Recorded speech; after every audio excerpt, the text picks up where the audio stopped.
Selon les informations du Parisien, datées du 14 juin 2025, la place de Laurent Delahousse, dans le fauteuil des JT du week-end, sur France 2, serait en péril. Une situation compliquée pour le journaliste. Un mercato médiatique aux multiples rebondissements. Après l'annonce du départ d'Anne-Sophie Lapix du 20h de la semaine, d'autres personnalités phares des journaux télévisés de France Télévisions seraient sur la sellette. Ce serait notamment le cas de Laurent Delahousse.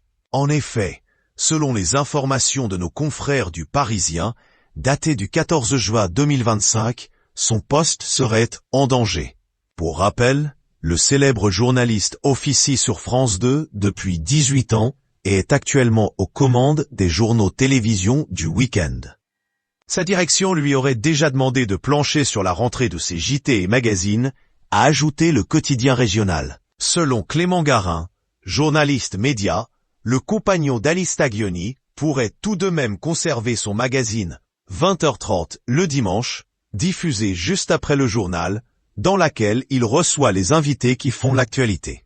Malgré tout, si le journaliste de 55 ans devait renoncer à animer le journal qu'il présente depuis 2006, ce serait un énorme coup dur pour lui.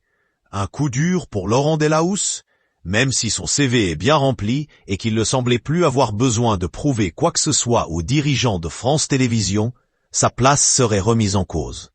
Contrairement à ce qui a été reproché à Anne-Sophie Lapix, ce n'est pas sa manière de mener ses interviews qui le mettrait en danger. En effet, la manière dont celle qui est actuellement aux commandes du 20h de France 2 de mener ses interviews politiques a parfois posé question et pourrait être à l'origine de son remplacement. Mon but n'est pas d'être agressive. En arrivant aux 20h, j'ai également essayé de gommer mon ironie qui n'était pas mal perçue lorsque je présentais une émission politique sur Canal. Après, oui, il m'arrive toujours d'avoir un petit sourire quand je pose des questions taquines. C'est mal vécu par certains invités. Mais tant pis, on ne peut pas tout contrôler, avait ainsi confié la journaliste dans les colonnes de la Tribune dimanche en 2020.